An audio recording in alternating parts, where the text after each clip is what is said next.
विद्यार्थी मित्रांनो नमस्कार। आज आपण एक नवीन व्हिडिओ घेऊन आलेलो आहोत। एक नवीन प्रश्न जो विद्यार्थ्यांना बऱ्याचशा वेळेला कठीण वाटतो तो म्हणजे पोएम, कविता। आपल्याला यावर्षी 10वीला 174 पानांचं जे पुस्तक मिळालेलं आहे त्याच्यामध्ये एकूण 8 कविता देण्यात आलेल्या आहेत। या 8 कवितांपैकी कोणत्याही 2 कविता यावर्षी आपल्याला अभ्यासामध्ये म्हणजेच प्रश्नपत्रिकेमध्ये विचारल्या जाणार आहेत। परंतु हा पोएमचा प्रश्न नक्की प्रश्नपत्रिकेमध्ये असतो तरी कुठे? तर हा प्रश्न आहे क्वेश्चन नंबर 3। तिसरा प्रश्न आहे की जो पोएम वरती आधारित असतो। यामध्ये एकूण 2 उपप्रश्न असतात, एक ए आणि दुसरा बी। ए जो प्रश्न आहे तो 5 गुणांसाठी असतो आणि बी हा ॲप्रिसिएशनचा प्रश्न आहे तोही 5 गुणांसाठी असतो। त्याच्यामुळे ए हा 5 गुणांसाठी, बी हा सुद्धा 5 गुणांसाठी आणि याचाच अर्थ ए आणि बी असं मिळून एकूण क्वेश्चन नंबर 3 हा 10 मार्कांसाठीचा प्रश्न असतो। आज आपण ॲप्रिसिएशन म्हणजेच क्वेश्चन नंबर 3 मधला बी ॲप्रिसिएशन कसं लिहायचं ते बघणार आहोत। हे ॲप्रिसिएशन लिहित असताना एकूण आपल्याला 5 पॉइंट्स देण्यात आलेले असतात। कोणते पॉइंट्स आहेत तर ते बघूया आपण। यामध्ये title, name of the poet, rhyme scheme, figure of speech आणि थीम, सेंट्रल आयडिया अशा पद्धतीने हे 5 प्रश्न देण्यात आलेले असतात। यामध्ये जे टायटल आहे ते अर्ध्या गुणासाठी दिलेलं असतं। नेम ऑफ द पोएट म्हणजेच कविता कुणी लिहिलेली आहे ते लिहिण्यासाठी तुम्हाला अर्धा गुण देण्यात आलेला असतो। त्यानंतर राईम स्कीम हा 1 गुणासाठी असतो। त्यानंतर फिगर ऑफ स्पीच हाही 1 गुणासाठी देण्यात आलेला असतो आणि त्यानंतर थीम, सेंट्रल आयडिया याच्यासाठी तुम्हाला 2 गुण देण्यात आलेले असतात। चला तर मग बघूया आपल्याला देण्यात आलेली पोएम कोणती आहे आणि त्याची आपल्याला कशी उत्तरं लिहायची आहेत। परंतु विद्यार्थी मित्रांनो, हे जे 5 पॉइंट्स आहेत जे आता आपण बघितले ते तुम्हाला पाठ करण्याची गरज नाही, कारण ते तुम्हाला प्रश्नपत्रिकेमध्ये दिले जातात। आता टायटल जे आहे म्हणजेच शीर्षक ते कवितेमध्ये नक्की असतं तरी कुठे? तर आपल्या पुढे एक कविता आहे तर ती आपण बघूया। ही कविता आहे, याच्यामध्ये इथे वरतीच तुम्हाला टायटल देण्यात येतं।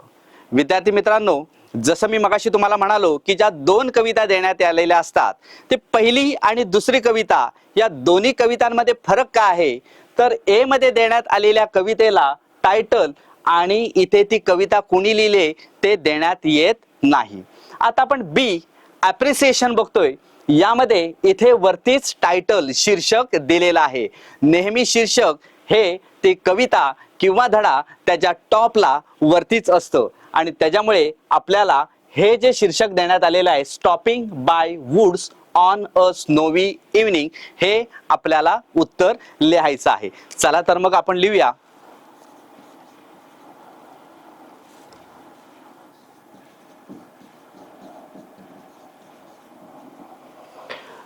आता जे आपण टायटल बघितलेलं होतं ते टायटल आपण इथे अशा तऱ्हेने लिहायचं आहे। हे टायटल लिहिण्याच्या 2 पद्धती आहेत। एक जसं आहे तसंच्या तसं कॉपी करा किंवा संपूर्ण वाक्यामध्ये लिहा the title of this poem is आणि सिंगल इन्व्हर्टेड मध्ये तुम्ही त्याचं ते उत्तर लिहू शकता।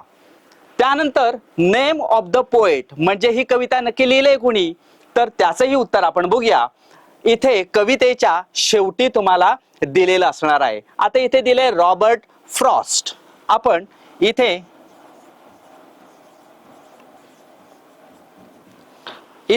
आपल्याला त्याचं कवीचं नाव लिहायचं आहे। त्यानंतर 1 मार्कासाठीचा पुढचा प्रश्न आहे राईम स्कीम म्हणजेच यमक जुळवणारे शब्द आणि त्याची आपल्याला स्कीम लिहायची आहे। विद्यार्थी मित्रांनो, आपल्याला जी कविता देण्यात आलेली आहे या कवितेचे शेवटचे शब्द बघायचे। एकूण 8 कविता आहेत, त्याच्यामुळे आपल्याला एक अभ्यास करता येणं शक्य आहे। 8ही कविता आपण आपल्या वहीमध्ये लिहून घेऊया आणि त्याच्या पुढे प्रत्येक कवितेच्या पुढे कोणती राईम स्कीम वापरण्यात आलेली आहे ती आपण लिहून घेऊया। म्हणजेच पहिली कविता जर असेल तर त्याला ए ए बी डी अशा प्रकारची राईम स्कीम असेल. दुसरी कविता आहे ती फ्री वर्स असेल. तिसरी कविता ती फ्री वर्स आहे. तर अशा पद्धतीने एकूण ज्या 8 कविता आहेत त्यांना वेगवेगळ्या राईम स्कीम आहेत, तर त्या आपण समजून घेऊया. परंतु एक गोष्ट लक्षात घ्या, आपल्याला देण्यात आलेल्या यावर्षी पुस्तकामध्ये ज्या 8 कविता आहेत त्या 8 कवितेपैकी 2 कविता या फ्री वर्स आहेत, मुक्त छंद आहेत. म्हणजे त्यांना कोणत्याही प्रकारचे यमक जुळवणारे शब्द त्याच्यामध्ये नाहीत. आणि त्याच्यामुळे त्या जर का 2 कविता आल्या तर आपल्याला त्याच्यापुढे फ्री वर्स असं लिहावं लागेल. आणि म्हणून आपल्याला या कवितेमध्ये जी काही तुमची राईम स्कीम असेल ती तुम्हाला अशा तऱ्हेने आपल्याला जोडी जोडीने ती आपल्याला पुढे लिहायची आहे. याचा 1 मार्क आपल्याला मिळेल. यानंतर कवितेतील चौथा जो प्रश्न आहे, जो मुद्दा आहे, तो आहे फिगर ऑफ स्पीच. आता फिगर ऑफ स्पीच म्हणजे नक्की काय, तर याला अलंकार असं म्हटलं जातं. आता जसं मी तुम्हाला राईम स्कीमच्या संदर्भामध्ये बोललो तसाच विचार आपल्याला या फिगर ऑफ स्पीचच्या संदर्भामध्ये करावा लागेल. म्हणजे एकूण ज्या 8 कविता आहेत या 8 कवितांना प्रत्येक कवितेच्या समोर कोणता फिगर ऑफ स्पीच वापरलेला आहे त्याची एक यादी आपल्याकडे वहीमध्ये नोंद करून ठेवावी लागेल. आणि जर का आपल्याला जवळपास 26 फिगर ऑफ स्पीच आहेत, आपल्याला ऐन वेळेला तो जर आठवला नाही तर त्याच्यासाठी एक सोपी ट्रिक आहे, तर तीही आपण लक्षात घेऊया. फिगर ऑफ स्पीच जर कोणताच आठवला नाही तर 2 फिगर ऑफ स्पीच हे नक्की लिहून ठेवा. त्यातील पहिला आहे ॲलिटरेशन.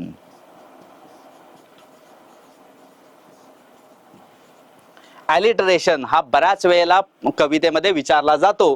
आणि दुसरा आहे रिपिटेशन.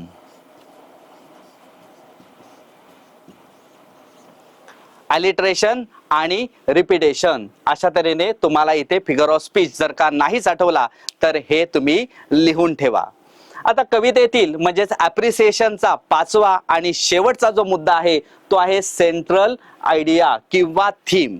म्हणजेच काय, तर जी कविता देण्यात आलेली आहे तर या कवितेमध्ये नक्की कोणती थीम वापरलेली आहे, कशा संदर्भामध्ये ही कविता तुम्हाला देण्यात आलेली आहे, तर ती विचारात घ्यायची. आणि तुम्हाला जे आठवेल त्याची थीम आठवेल, त्याची समरी आठवेल, त्यातील कोणतेही 2 ते 3 सोपी वाक्य तुम्ही तिथे लिहू शकता. जर का काहीच नाही आठवलं तर the central idea of this poem is very nice. The poet has given a very nice message through the media of this poem. असं जरी का उत्तर लिहून ठेवलं तरी कदाचित तुम्हाला त्याचा अर्धा किंवा 1 मार्क मिळेल. तर विद्यार्थी मित्रांनो, ॲप्रिसिएशन हा अगदी सोपा, 5 पैकी किमान 3 ते 4 मार्क मिळण्यासाठी हा सोपा प्रश्न आहे. तर तुम्ही त्याचा निश्चित अभ्यास करा आणि चांगल्या पद्धतीने मी जसं तुम्हाला म्हणालो तसं तुमच्या वहीमध्ये राईम स्कीम आणि फिगर्स ऑफ स्पीच आणि त्याची जी थीम आहे ती नक्की तुम्ही लिहून घ्या आणि ती योग्य तऱ्हेने पाठ करून कवितेमध्ये किंवा परीक्षेमध्ये तुम्ही लिहा. बाकी पहिला आणि दुसरा जो प्रश्न आहे अर्धा मार्कासाठी, तर तो बघण्याची गरज नाही, तो पाठ करण्याची गरज नाही, कारण तुमच्या प्रश्नपत्रिकेमध्ये तो तुम्हाला दिलेलाच असणार आहे की नाही. ॲप्रिसिएशन खूप सोपं, करणार ना याचा अभ्यास, निश्चितच सोप्या पद्धतीने तुम्हाला हा प्रश्न लिहिता येणं शक्य आहे.